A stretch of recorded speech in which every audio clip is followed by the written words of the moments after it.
obsessed with it, with win or bust. And what makes me have sleepless nights is when you don't have everyone that feels the same way on your club.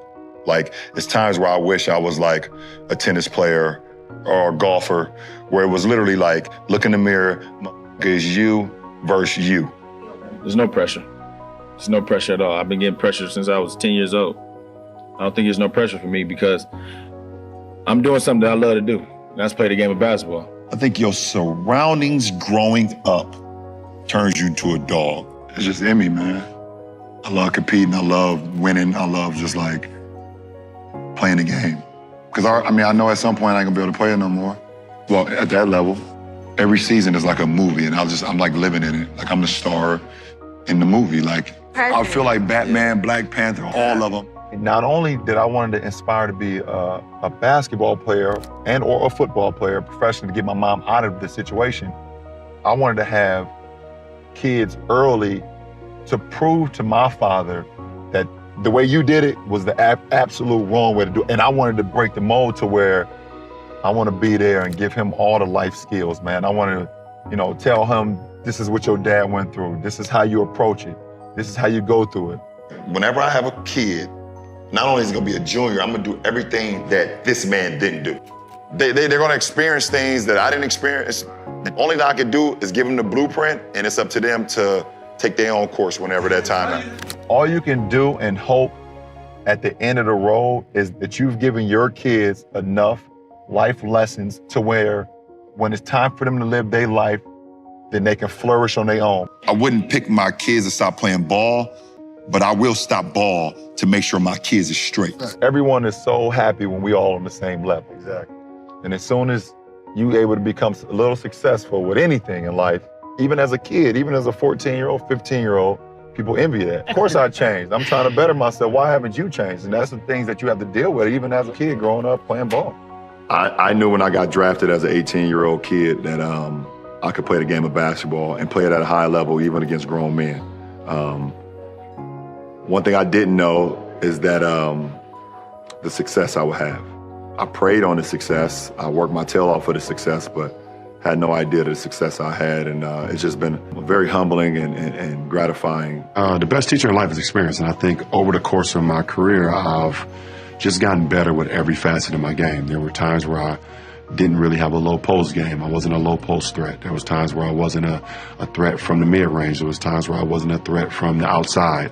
There were times where you could literally just try to bait me into doing things that I wasn't great at. For me, I always tell myself, I'm gonna commit to the game. I'm gonna train, I'm gonna prepare myself physically, mentally, spiritually to give to the game if you wanna be great.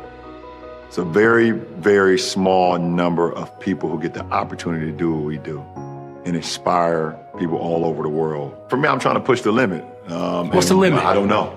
I hope I don't know. I hope I never see it. To feel that adversity, to feel that tension is what brings out the best in us. Your whole motivation, besides trying to win the game, obviously, is to shutting up the opposing fans and opposing crowd. I set out a goal 2 years. When I came back to bring a championship to the city, I gave everything that I had. I poured my heart, my blood, my sweat, my tears to this game, and against all odds, I don't know why we want to take the hardest road. I don't know why the man above gives me the hardest road, but it's nothing the man above don't put you in situations that you can't handle. And I just kept that same positive attitude, like, instead of saying, why me? They're saying this is what he want me to do. I'm true to the game, and I know what I bring to the table. And I came back for a reason. I came back to bring a championship to our city. I knew what I was capable of doing. I knew what I learned in the last couple of years that I was gone. And when I came back, I knew I had the right ingredients and the right blueprint to help this franchise get back to it, to a place that we've never been. And at the end of the day, the man above has given me a God-given ability, and I just try to take full advantage of it. Win, lose, or draw, no matter what, at the end of my career, you'll never get someone to say that he didn't leave it out on the floor. Wins and losses and ties and things that happens throughout the course of life. It's just how you pick yourself up. It's how you continue to get better and better. And the difference between me and a lot of other people, or a lot of people that's played the game of basketball, they get so in depth and so deep about, putting everything in the game of basketball. I'm true to who I am. I'm true to my family. I'm true to my teammates. I'm true to my craft.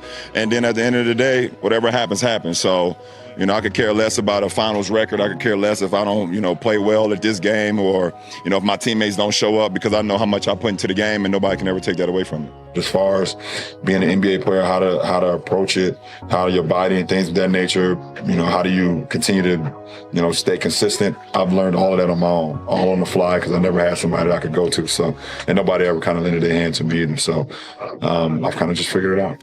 I never cheated the game. I never cheated the game. I never cheated the process. But for me, off the floor, I think me having my own school in my hometown, me inspiring kids all over the world, being active in politics at times, or social justice and things that goes on in regular life, those are the things that I hope people talk about as well, because those are things that last forever.